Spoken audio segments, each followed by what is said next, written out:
Okay, when you hear the name Cleopatra, what's the first thing that pops into your head? Probably a dramatic love affair, right? Or maybe that famous story about her being smuggled in a carpet. For centuries, her story's been sold to us as this big romance. But you know what? That version misses the point. Like, entirely. So today, we're gonna peel back all those layers of myth. We're gonna find the master politician underneath. The queen who didn't just take on Rome, she actually, and kind of accidentally, helped shape its entire destiny. And really, that gets us right to the heart of it all. It's the big question about her story. Was Cleopatra just a seductress, using her charm as a weapon in a world run by men? Or was she a brilliant strategist, a political powerhouse making these incredibly calculated moves on what was, without a doubt, the most dangerous game board in history? So to figure that out, we've got to look at her story in a different way, through the lens of pure power politics. See, Cleopatra was never some pawn being pushed around by powerful men. No way. She was an active, driving force. She was a player, and she was determined to checkmate the massive looming power of Rome. There are really two totally different stories about her. First, you've got the myth, which was mostly written by her Roman enemies, by the way. And in that version, she's the famous lover, the pawn, the tragic victim. But then there's the reality, the history, and that reveals a cunning politician, a master strategist, and most importantly, the Queen of Egypt fighting tooth and nail for her kingdom's survival. All right, so where does this high-stakes game of hers even begin? Well, it kicks off with her first, and maybe her most gutsy move, locking down an alliance with the single most powerful man on the planet at the time, Julius Caesar. Now, to really get how brilliant this move was, you have to understand the absolute chaos she was born into. I mean, her own father got exiled and only got his throne back because Rome propped him up. Then, when he dies, she's just 18 years old, trying to rule with her little brother. But his advisors, they turn on her almost immediately, force her into exile, and boom, civil war.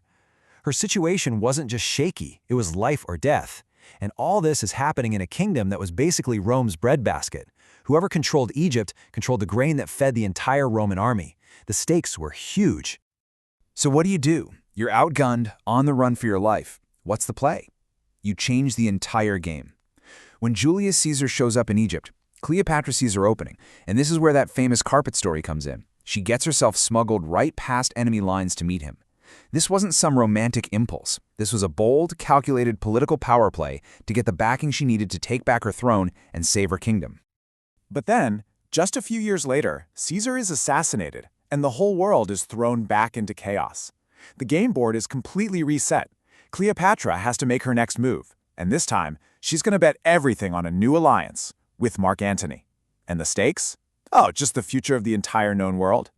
And look, it's so important to get this. Their partnership was way more than just a love story. It was a formal political and military alliance. You could call it an Eastern partnership, and their goal was huge.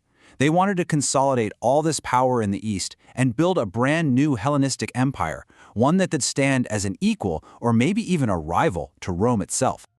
I mean, just stop and think about the sheer scale of that ambition. This wasn't just about protecting Egypt's borders anymore, not by a long shot. This was a massive geopolitical project. They were planning to rule this huge new empire from their capital in Alexandria, completely shifting the center of power away from Italy. But of course, there was one giant problem standing in their way. Back in Rome, one guy was grabbing power with terrifying efficiency. Caesar's young, super clever, and politically brilliant heir, Octavian.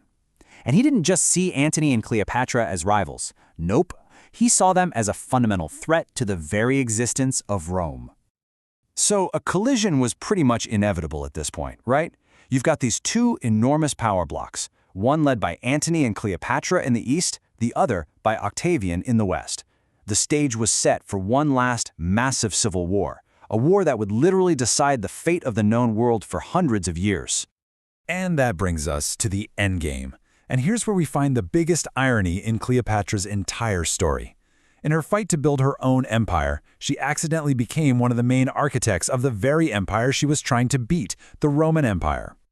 So how on earth did that happen? Well, it goes like this. First, that final war of the Republic kicks off. Octavian completely crushes Antony and Cleopatra's forces at the huge naval battle of Actium. With his last major rivals out of the picture, he's the only one left standing, and he grabs absolute power.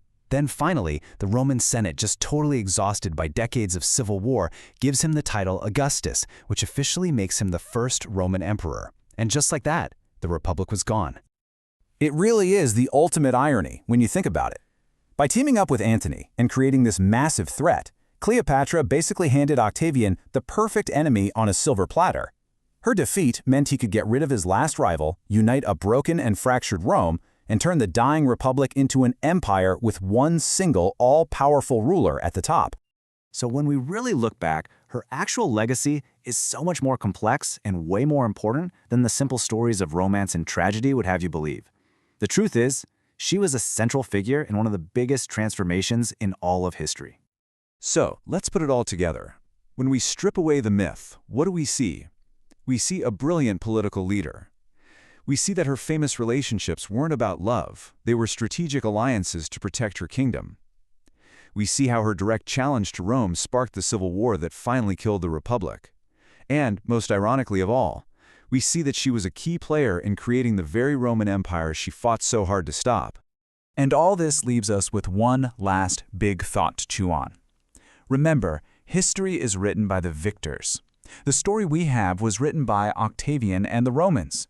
They're the ones who painted her as this exotic, dangerous threat. But it really makes you wonder, doesn't it? How would we remember Queen Cleopatra today if she and Antony had been the ones who won at Actium?